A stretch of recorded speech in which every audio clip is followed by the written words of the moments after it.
अस्सलाम वालेकुम फ्रेंड्स, ਤੁਸੀਂ ਦੇਖ ਰਹੇ ਹੋ ਕੁਕਿੰਗ ਐਂਡ ਕਰਾਫਟ ਵਿਦ ਬ੍ਰਿਡ ਦੇਸੀ। ਅੱਜ ਅਸੀਂ ਬਣਾਵਾਂਗੇ ਚੀਜ਼ ਬੋਲ, ਜਿਹੜੇ ਕਿ ਰਮਜ਼ਾਨ 'ਚ ਬੜੀ ਅੱਛੀ ਰੈਸਪੀ ਹੈ ਅਫਤਾਰੀ ਟਾਈਮ ਵਾਸਤੇ ਇਸਤੇਮਾਲ ਕਰਨ ਵਾਸਤੇ। ਤੁਹਾਨੂੰ ਮਸਾਲੇ ਪਹਿਲਾਂ ਚੈੱਕ ਕਰਾਣੇ ਆ।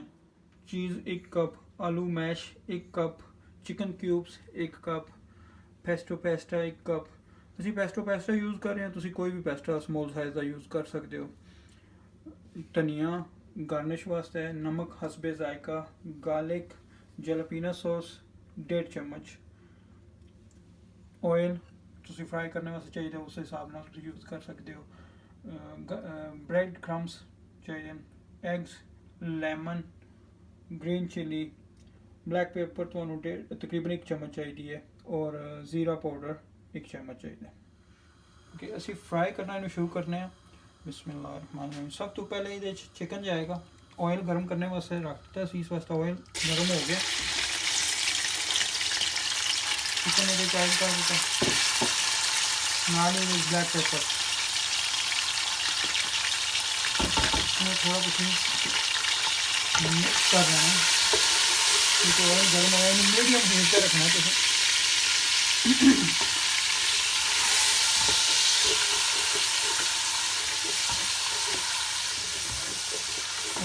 थोड़ा टाइम नाल ही तुसी दूसरी साइड से हरी मिर्च और गार्लिक है जोड़ा इसनू असी पीस के थोड़ा चॉप करके, तुसी चॉपर भी यूज़ कर सकते हो जोड़ा ईजी लगे। रेडी हो गया, तकरीबन इतना इधर टेक्सचर होना चाहिए जितना ये चीज़ बन गई है। ऐड कर लेना।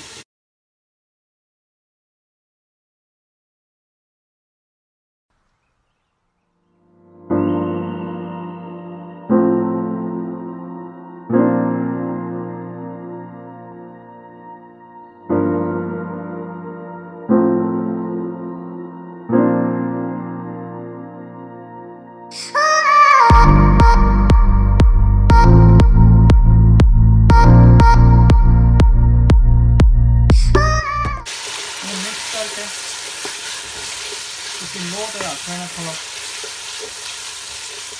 और ये नाल ही जलापीनो सॉस भी चला जाएगा।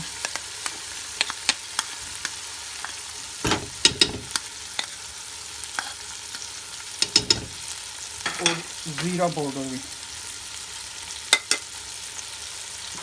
हूँ इन्हें तुम बिल्कुल लो हीट पर रख के कुक करना जब तक थोड़ा चिकन जो ना सही कुक नहीं हो जाता,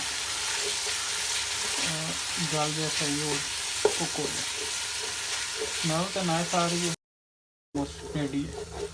हूँ असी चूल्हा बंद कर देंगे तो इसनू तकरीबन 10 मिनट वास्ते ठंडा होने वास्ते रख देंगे। हूँ असी ये पेस्टा बाकी चीज़ां सारियां भी ऐड कर देंगे।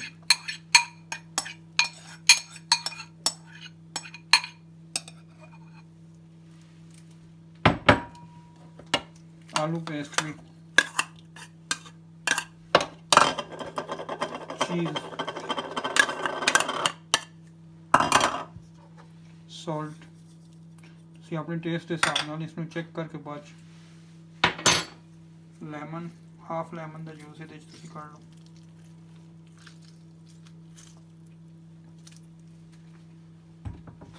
और कोरिएंडर।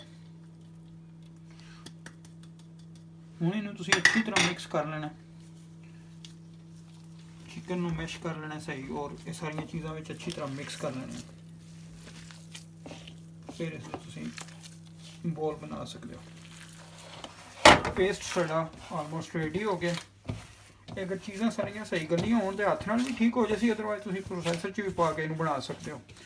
हुण इसते असी बॉल बनाएंगे।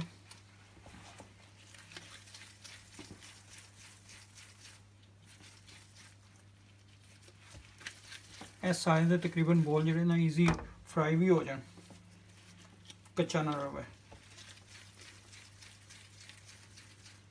इस तरह असी ये बॉल बना के रेडी कर लवांगे। बॉल साढ़े रेडी हो गए जी, साढ़े कोल बन गए 27। हूँ इन्होंने असी तकरीबन 30 मिनट जोड़े ना ये फ्रिज च रखते सन ठंडा करने वास्ते। इन्हों हूँ फ्रिज च अद्धा घंटा हो चुके सी, हूँ असी इन्हों कढ़ लिया। हूँ इन्हों एग ते ब्रेड क्रम्स विच बना के फ्राई करने।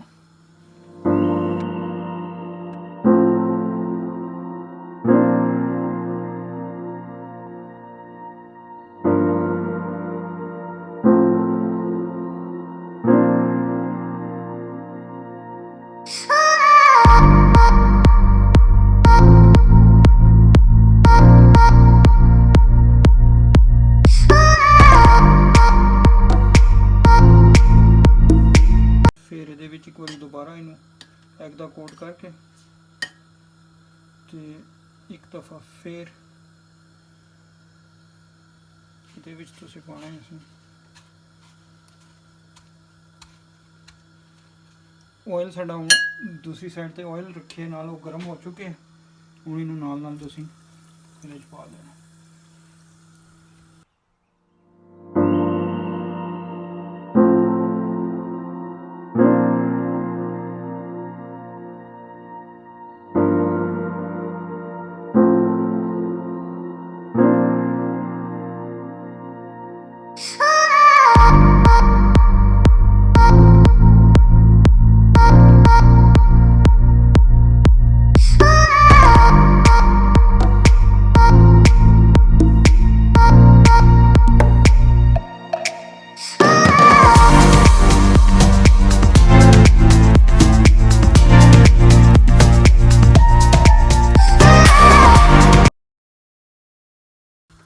ਇਸ ਤਰ੍ਹਾਂ ਕਰਨੇ ਨਾਲ ज़रा मैसअप ज़्यादा नहीं होएगा। अगर तुसी चम्मच या हाथ नाल सिर्फ करोगे ना वो फिर मैसअप ज़्यादा हो जाएगा।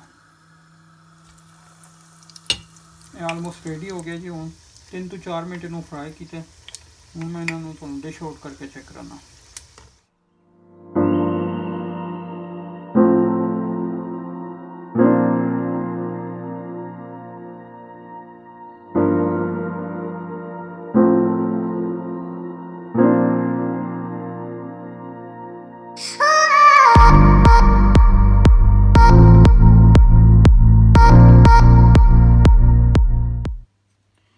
मैं थोड़ा एक चेक करा देना।